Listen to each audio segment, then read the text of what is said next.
In the heart of southeast Nigeria lies a city that has quietly built one of the most powerful indigenous industrial ecosystems in Africa. Welcome to Nnewi, a city known not for oil, not for government dependence, but for grit, enterprise, and relentless ambition. Often referred to as the Japan of Africa, Nnewi rose from a humble beginning into a manufacturing powerhouse, driven almost entirely by its people. But today, beneath the surface of its success, there is a growing question: has Nnewi outgrown its infrastructure?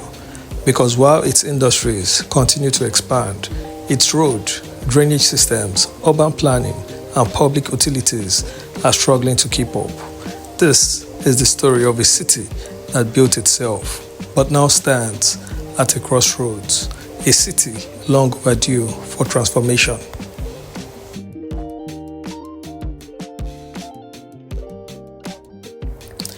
There is a city in southeastern Nigeria, a city that built wealth without oil, a city that created billionaires without government support, a city that turned trade into industry. Welcome to Nnewi.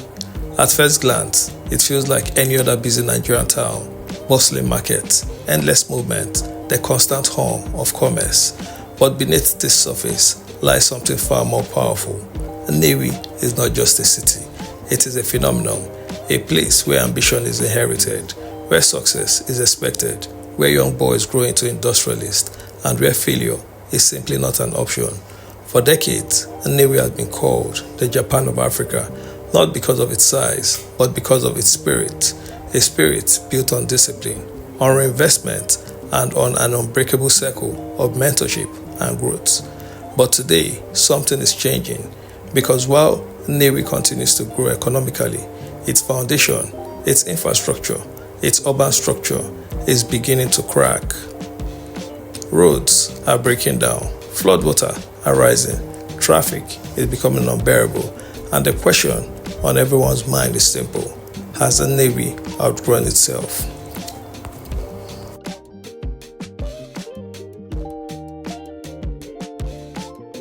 To understand where Nnewi is going, we must first understand where it came from.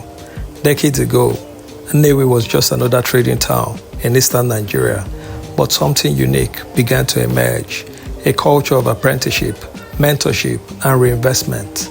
Young men were trained under established businessmen, given capital after years of service, and sent out to build their own enterprise. The system didn't just create wealth, it created industries, from spare parts trading to manufacturing to full-scale industrial production.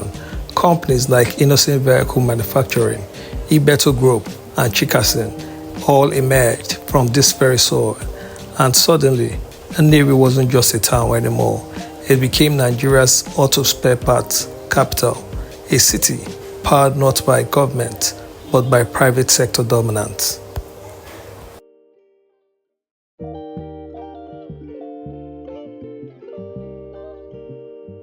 To understand Nnewi, you must understand its people, because this is not a government-built city. It is a people-built empire. Long before modern industries arrived, Nnewi was already a center of trade. Men traveled across Nigeria, across West Africa, buying and selling goods, building networks, creating wealth. But what really set Nnewi apart was a system so powerful that it transformed ordinary traders into industrial giants. The Igbo apprenticeship system. Young boys would leave their homes to serve under successful businessmen. For years, they learned how to trade, how to negotiate, how to build relationships, how to survive in a competitive world. And then, at the end of their service, they were settled, given capital, given trust, given a future. And from that moment, a new businessman was born. Now imagine this system repeated thousands of times across generations. What you get is not just wealth, you get industrialization. This is how companies like Innoson Vehicle Manufacturing, Ibeto Group, and Chikasin emerged, not from foreign investment, but from local determination. Nnewi became Nigeria's automotive heartbeat, a place where spare parts were not just sold, they were produced, a place where ideas became factories, and factories became empires.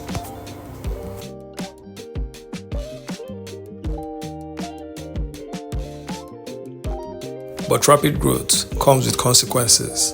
As businesses expanded, as wealth increased, as population surged, the city's infrastructure did not grow at the same pace. Today, Nnewi faces several key challenges. Major roads connecting industrial hubs are often congested, narrow, and poorly maintained. Heavy-duty trucks move daily through roads never designed for such volumes. During rainy season, flooding becomes a recurring problem. Drainage systems are either inadequate, blocked, or completely absent. Despite being an industrial city, stable electricity remains inconsistent, and businesses rely heavily on generators, driving up production costs. Perhaps the biggest challenges of all is urban sprawl without planning. Buildings rise without proper zoning, markets expand into roads, and industrial activity blends into residential spaces.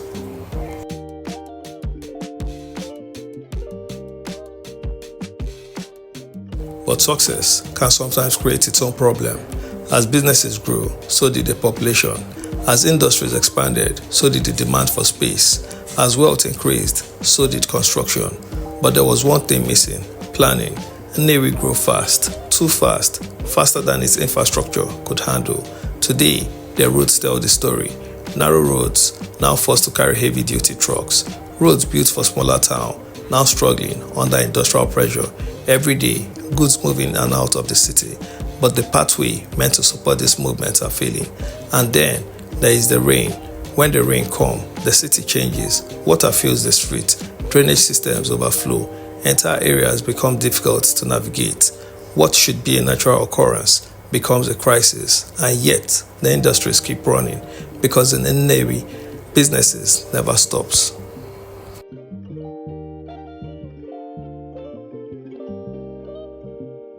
The consequences of these challenges are becoming increasingly visible.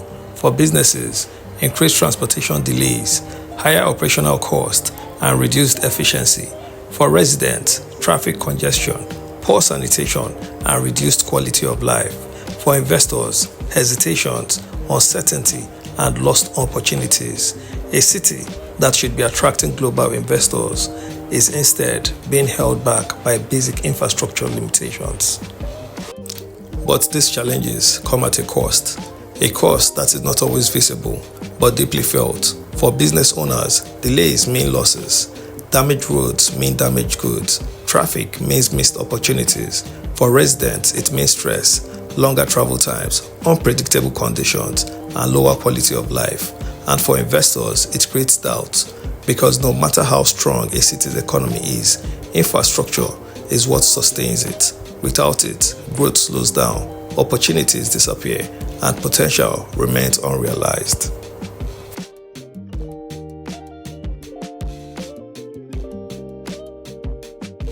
Across Africa, cities are evolving. Industrial hubs are being reimagined with smart road networks, organized industrial clusters, reliable power systems, modern urban planning. Places like Lagos, Nairobi, and Addis Ababa are investing heavily in infrastructure to support economic growth. Meanwhile, Nnewi, despite its industrial strength, risks falling behind, not because it lacks potential, but because it lacks coordinated urban development. Across Africa, cities are evolving. Take Lagos, for example. Despite its challenges, it continues to invest in road expansion, rail systems, and urban planning. Or Nairobi, a city rapidly transforming into a tech and business hub. Even Addis Ababa has invested heavily in industrial parks and structured development. Now compare that to Nnewi, a city with immense industrial power, but without matching infrastructure. It is like having a powerful engine inside a weak body. Eventually, something has to give.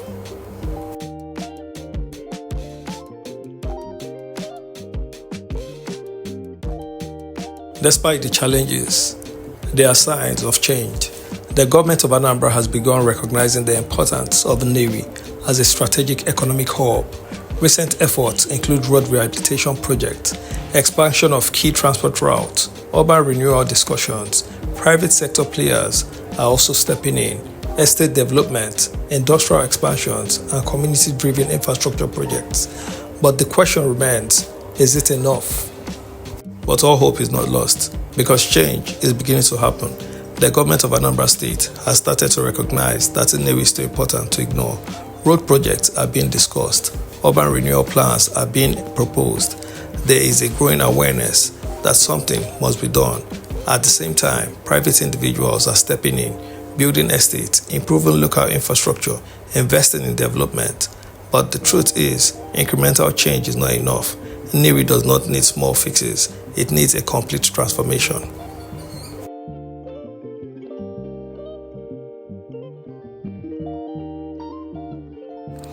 For Nnewi to truly evolve into a modern industrial city, several critical steps must be taken. 1. Comprehensive road expansion. This includes dualization of major roads, creation of bypass routes for heavy trucks. 2. Modern drainage systems. This includes a city-wide drainage planning with flood control infrastructure. 3. Reliable power supply, industrial power zones, and independent energy solutions. 4. Urban planning and zoning. This includes separation of industrial and residential areas with structured markets development. 5. Transport modernizations, logistic hub with improved connectivity to nearby cities like Onitsha and Oka. For Nnewi to reach its full potential, several things must happen. First, the road must change, not just repairs but expansion, dual carriageways, bypass routes, dedicated industrial transport systems. Secondly, drainage must be rebuilt, modern systems designed for a growing city. Third, power must improve because an industrial city cannot depend on unstable electricity. And finally, urban planning must be introduced, clear zoning, organized development, a vision for the future. Only then can Nnewi truly evolve.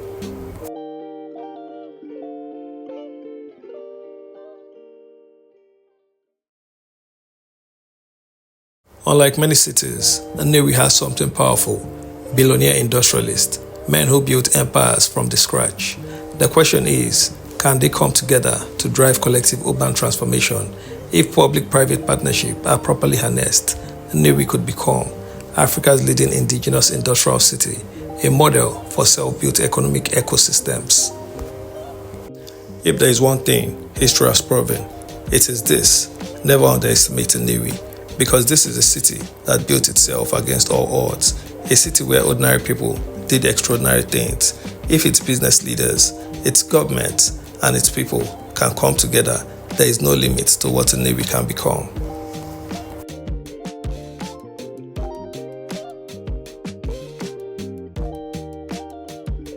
Nnewi today stands at a turning point. It has the wealth, the population, and the industrial base. What it lacks is modern infrastructure to match its ambition. The difference between what Nnewi is and what it could become is not decades away. It is just one bold transformation away.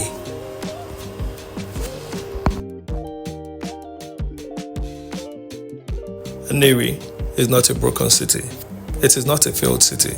It is a city in transition, a city standing at the edge of transformation. The question is not whether Nnewi will rise. The question is how soon.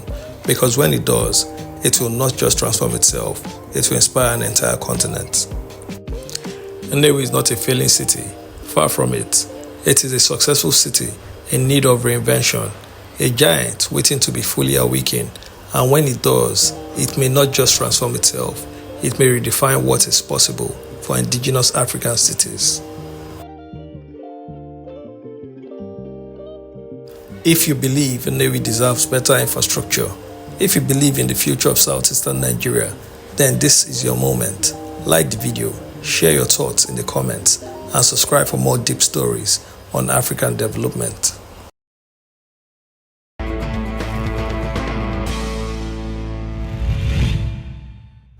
Our Sunday Specials starts now. Sometime last year, Nnewi in Anambra State was rated the Nigerian town with the most concentration of millionaires. But most people from the town are self-made traders, and there are a number of manufacturers with factories there. And as TVC's Hilary Noruka finds out, Nnewi's wealth has been built through a system of apprenticeship common in southeastern Nigeria. It's hardly a rosy start or a smooth ride for the billionaires in this town, who are products of a form of apprenticeship. perfected after the Nigerian Civil War of the late 60s. In its simplest form, a young boy will be sent to live with and understudy a trader, usually a relative or clan member, for about 7 years. He will be housed, fed and clothed by the trader, but not necessarily paid. His reward will come at the end of the internship in the form of seed capital for his own business. Oge mgbe ife eji mara anyị wụ buying and trading. A na-atụ afịa, a na-eme ife na. Maka ndị Nnewi na-agba mbọ. Ebe ebe anọ na-agba mbọ. So there was a time say, look, I may depend on this buying and selling. Let us opt for industry and so on and so forth. Go house to house. I preach. Float industry in this town. So for the Murego, we teach in the was a chicken, Ibeto, and those. Up to Kutis, the Ajur.